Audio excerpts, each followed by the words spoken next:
हाँ, तो dear student, फिर आपके सामने हम प्रस्तुत हैं। सभी को नमस्कार।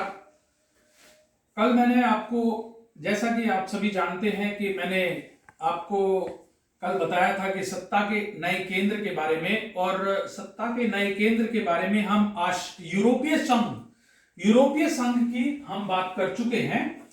आपको यूरोपीय संघ के बारे में मैं कल बता चुका हूं कि यूरोपीय संघ क्या है, इसकी स्थापना कब हुई, कैसे हुई, और यूरोपीय संघ में जो 1992 में पश्चिमी यूरोप के देशों ने यूरोपीय संघ की स्थापना की, इसके बारे में मैं कल चर्चा कर चुका हूं आपके सामने। फिर नेक्स्ट जो क्षेत्रीय संगठन का महत्वपूर्ण जो नेक्स्ट संगठन है वो आसियान के बारे में हम बात करते हैं। क्षेत्रीय संगठन में आसियान, और आसियान में आपको बता दें कि सबसे पहले तो यही प्रश्न आता है कि आसियान की फुल फॉर्म क्या है, इसका पूरा नाम क्या है आसियान का। तो मैं आपको बता दूं, आसियान का जो पूरा नाम है वो दक्षिण पूर्व एशियाई राष्ट्रों का संगठन, दक्षिण पूर्व एशियाई राष्ट्रों का संगठन, जिसे हम आसियान के नाम से जानते हैं, आसियान। और आपको ये मालूम भी होना चाहिए, कई बार ये पूछ लेते हैं कि आसियान का हेडक्वार्टर कहां है, आसियान का जो मुख्यालय है वो आपको मालूम होना चाहिए। आसियान का जो मुख्यालय है वो जकार्ता कहां पर है? जकार्ता इंडोनेशिया में है, इंडोनेशिया में है जकार्ता। और आसियान का जो हेडक्वार्टर है वो जकार्ता में, इंडोनेशिया में। और ये 1967 में 1967 में बैंकॉक घोषणा पत्र पर इस क्षेत्र में 5 देशों ने हस्ताक्षर किए।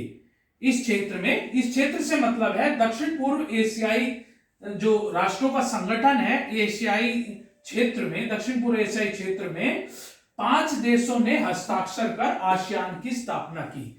आसियान की स्थापना 5 देशों ने मिलकर की थी। डियर स्टूडेंट, आपको यह मालूम होना चाहिए कि वो 5 देश कौन से हैं, 5 देशों के नाम आपको पता होने चाहिए। तो वो 5 देश हैं, आपको बता दें। जाहिर है कि पहला जो नाम जहां इसका हेडक्वार्टर है जकार्ता, इंडोनेशिया, तो इंडोनेशिया एक देश हुआ इंडोनेशिया। दूसरा मलेशिया, फिलीपींस, आपका सिंगापुर और थाईलैंड। ये 5 देश थे जिन्होंने मिलकर आसियान की स्टार्टिंग में स्थापना की थी। उसके बाद अगर हम देखें तो आसियान के बारे में हम बात करते हैं तो ये भी कई बार प्रश्न आ जाता है कि आसियान का जो महासचिव है, आसियान के महासचिव का नाम बताइए। कई बार एग्जाम में ये प्रश्न भी आ जाता है कि आसियान के महासचिव का नाम बताओ। तो आपसे पूछा जा सकता है कि आसियान के महासचिव यानी दातो लिम जोक होय जो 2018 से और अब तक चले आ रहे हैं, यानी दातो लिम जोक होय महासचिव हैं आसियान के। और अगर ये बात करें हम कि आसियान का मुख्य उद्देश्य, क्यों आसियान की स्थापना की गई, इसके पीछे क्या उद्देश्य था, एम क्या था, तो इसका मुख्य उद्देश्य था, जाहिर है कि इससे आपको पता लगेगा, आर्थिक विकास को तेज करना।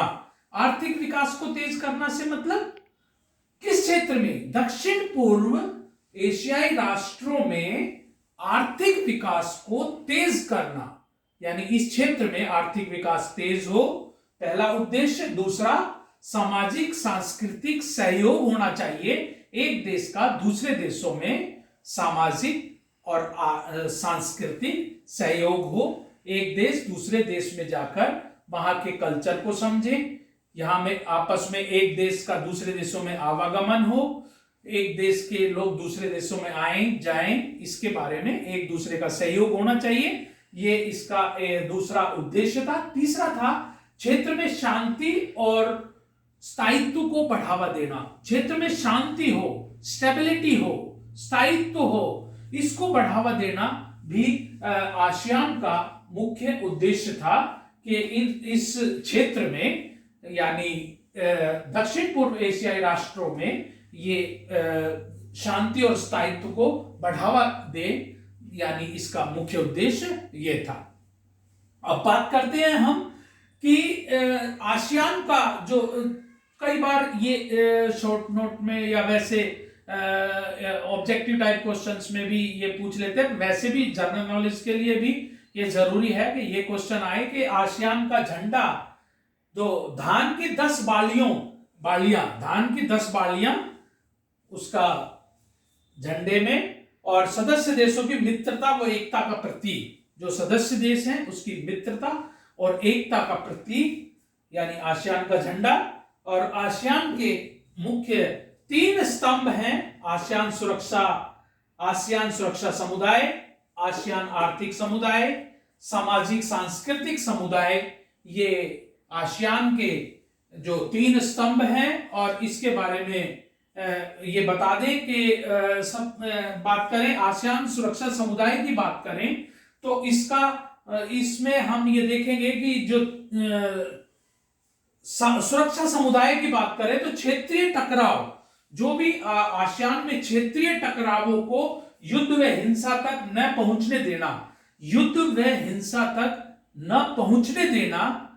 सबसे पहली बात, आसियान के 3 स्तंभ में किसी प्रकार का युद्ध ना हो, हिंसा ना हो, क्षेत्रीय टकराव ना हो, पहला उद्देश्य। दूसरी बात अगर हम करें आर्थिक समुदाय की 3 स्तंभ में, तो साझा आर्थिक विकास, सभी का आर्थिक विकास हो, साझा हो, एक साथ आर्थिक विकास करें, एक दूसरे को सहयोग करें। और इसका जो बेनिफिट है यानी हम बात करें आसियान के आर्थिक समुदाय की, तो इसका इस क्षेत्र के लोगों को बेनिफिट सभी को मिले। ये नहीं कि किसी एक देश को बेनिफिट मिले, बल्कि सभी देशों को इसका बेनिफिट मिलना चाहिए, सभी देशों को इसका लाभ मिले, इसका जो उद्देश्य है। और तीसरी बात अगर हम करें सामाजिक और सांस्कृतिक समुदाय की बात करें, तो क्षेत्र के लोगों के जीवन स्तर को, जो जीवन स्तर है लोगों का, रहने का स्तर है, उस स्तर को उठाना, इसका जो उद्देश्य आसियान के 3 स्तंभ में अगर हम बात करें। तो उसके बाद धीरे धीरे आगे बढ़ते हैं, हम बात करेंगे कि आसियान क्षेत्रीय, इसके बाद धीरे धीरे आसियान क्षेत्रीय मंच की स्थापना होती है। और आसियान क्षेत्रीय मंच की स्थापना 1994 में आसियान क्षेत्रीय मंच की स्थापना होती है, और इसमें 27 मेंबर हैं, 27 मेंबर है भारत को जोड़कर। भारत भी आसियान पूर्व एशियाई राष्ट्रों के संगठन में भारत भी एक सदस्य है, भारत को जोड़कर अभी वर्तमान में 27 सदस्य हैं।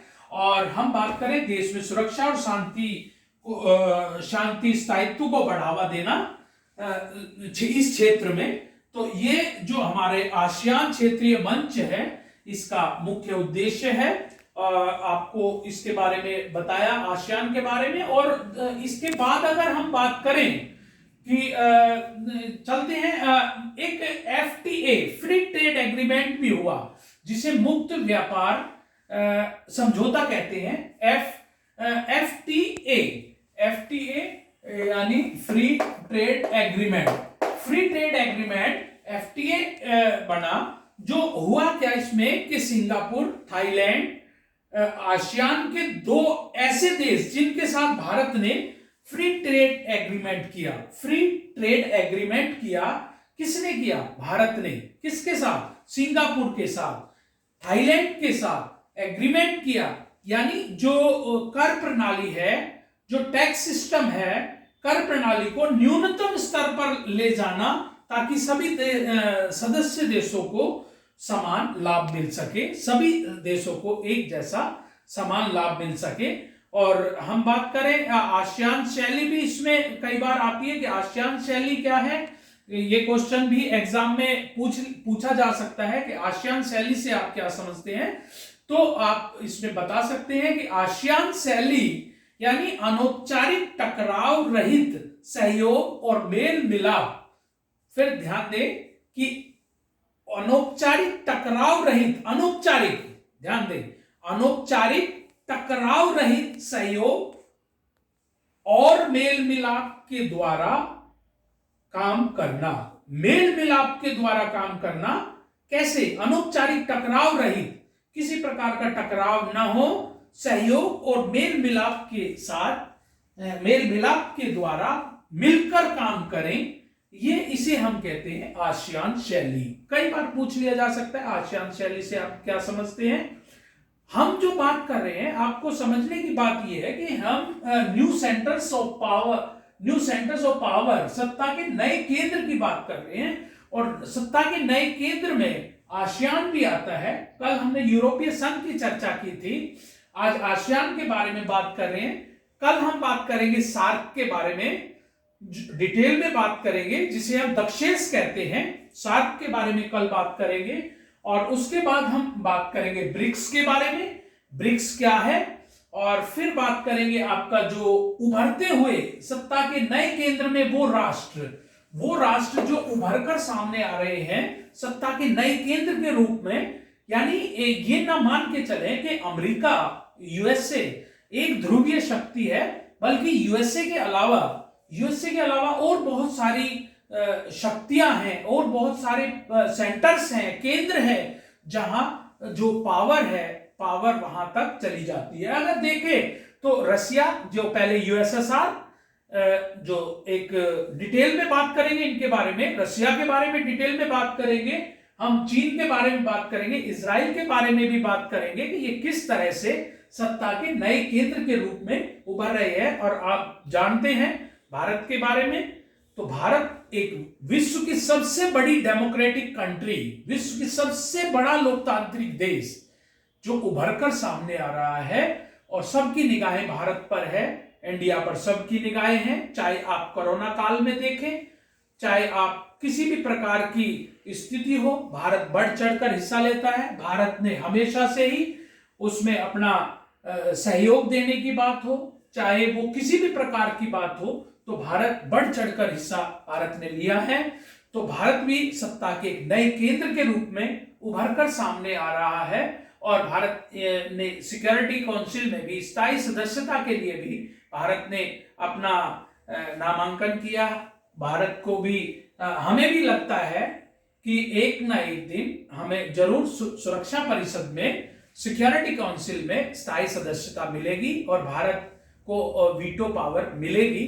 ऐसा हमें लगता है कि जिस तरह से भारत आगे विकास के पथ पर धीरे धीरे बढ़ रहा है और एक उभरती हुई शक्ति के रूप में भारत आ रहा है, तो पूरा विश्वास है कि भारत को भी एक ना एक दिन सिक्योरिटी काउंसिल में स्थायी सदस्यता मिलेगी। थोड़ी सी अड़चन चाइना की तरफ से थोड़ी लगता है कि बीच बीच में चाइना इसमें थोड़ा सा रोक लगाने का प्रयास करता है, रोक लगाता है। वो ये मानता है कि वीटो पावर नहीं मिलना चाहिए, सदस्यता तो मिल जाए कोई नहीं, लेकिन वीटो पावर ना मिले। लेकिन वीटो पावर मिलना सबसे बड़ी बात है, वीटो पावर मिलनी चाहिए भारत को। और ये भी एक ना एक दिन भारत सिक्योरिटी काउंसिल में स्थायी सदस्य होगा।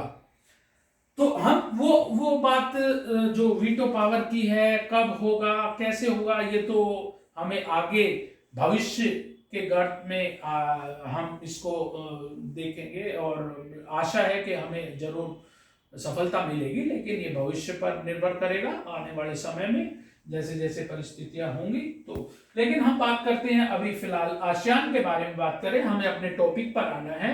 हमें बच्चे थोड़ा सा इधर उधर ना हो, थोड़ा समझने का प्रयास करें। और अगर किसी को किसी भी प्रकार की कोई भी प्रॉब्लम आती है तो आप मुझसे बेझिझक बात कर सकते हैं। हम सेकंड टर्म के जो अभी एग्जाम होंगे, फाइनल एग्जाम होंगे, हम उसके बारे में डिस्कस कर रहे हैं। वो जो चैप्टर्स आने वाले हैं, फर्स्ट टर्म हो चुका है, हम सेकंड टर्म की बात कर रहे हैं।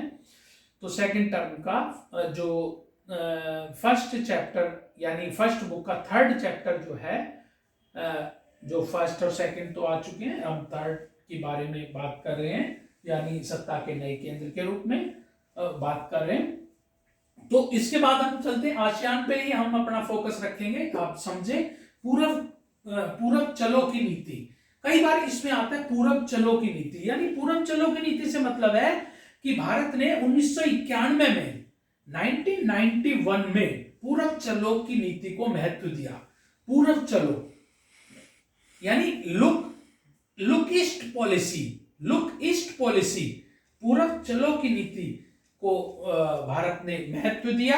और पूरब चलो की नीति में लुक ईस्ट पॉलिसी जो भारत की रही है, और इसमें बात करें, देखें कि किस तरह से भारत ने अपना हम बात करें आसियान का एक विजन रखा है, एक आसियान विजन भी है।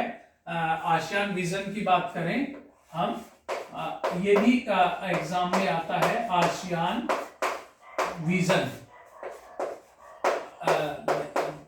थोड़ा समझने का प्रयास करें। आसियान विजन, आसियान विजन यानी ये क्या है? आसियान विजन 2020, ये भी एग्जाम में आता है। आसियान विजन 2020 यानी 2020 क्या है? ये मैच नहीं है। 2020 मैच की बात करें या किसी क्रिकेट मैच की बात करेंगे, 2020 मैच है, लेकिन आपको समझना है आसियान विजन 2020 यानी टकराव की जगह बातचीत को बढ़ावा देना। इंडिया ने क्या किया, यानी आसियान विजन की अगर बात करें, आसियान विजन दस्तावेज की बात करें, डॉक्यूमेंट की बात करें, तो ये इसका मतलब है कि टकराव की जगह अगर हमें किसी बात को लेकर आसियान रीजन में, अगर हमें किसी बात को लेकर इस क्षेत्र में, दक्षिण पूर्व एशियाई राष्ट्रों के क्षेत्र में किसी बात को लेकर हमें लगता है टकराव की स्थिति बनती है, तो हमें टकराव नहीं करना है, हमें आपस में झगड़ना नहीं है। हमें टकराव की जगह कोशिश करें कि बातचीत को बढ़ावा दें। हम बातचीत के साथ, इस बात को बातचीत के द्वारा भी हल किया जा सकता है। अगर टकराव नहीं होना चाहिए, टकराव की जगह बातचीत को बढ़ावा दिया जाना चाहिए। आसियान विजन डॉक्यूमेंट्स 2020 में ये कहा गया है। दूसरा, नियमित रूप से वार्षिक बैठकें होंगी। ऐसा नहीं है कि एक बार बैठक हुई और फिर बाद में, नियमित रूप से बैठक होती रहेंगी, बैठकें करना, ये भी आसियान विजन में है। और तीसरा, प्रगतिशील संबंध की बात करें, संबंध जो होने चाहिए वो ऐसे प्रोग्रेसिव होने चाहिए। ऐसा नहीं कि जो संबंध है वो बस कुछ समय के लिए हो, ऐसा नहीं, प्रोग्रेसिव होने चाहिए। जो हमारे आपस के संबंध हो वो प्रोग्रेसिव हो, आगे संबंध बढ़ते रहें, चलते रहें, विकास होता रहे। और उसके बाद निरंतर हमारे आपस सभी में जो आसियान के देश हैं, जो 27 देश हैं, उनमें क्या होना चाहिए? उनके अंदर संवाद होना चाहिए, यानी आपस में जो पार्टनर्स हैं उनके बीच में डायलॉग्स हो, बातचीत हो, संवाद हो किसी बात को लेकर। ऐसा नहीं कि चुप्पी साधे रहें या चुप रहें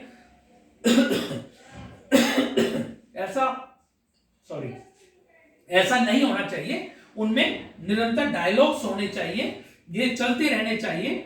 और भारत और आसियान क्षेत्रीय समृद्धि के बड़े साझेदार हैं। कौन है? भारत और आसियान।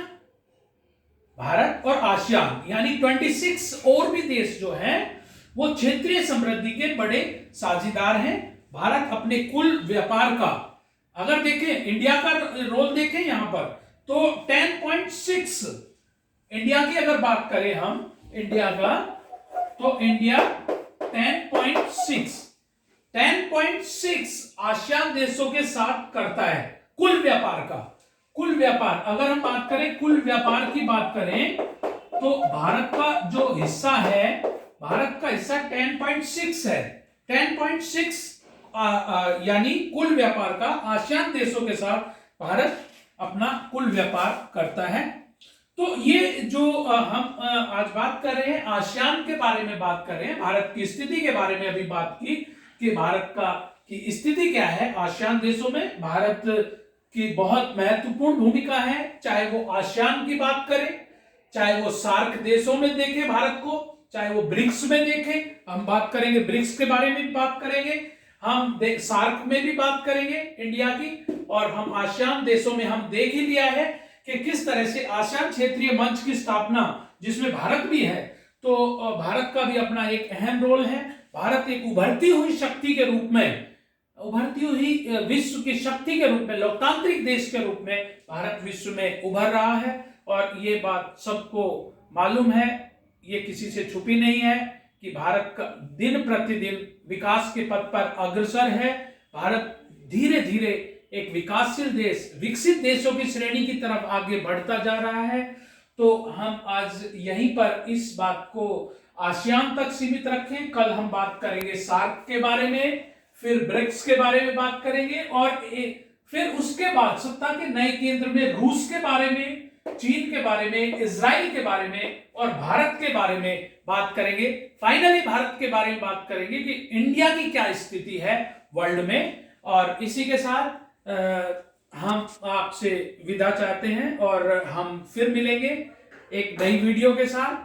नमस्कार, जय हिंद, जय भारत, नमस्कार।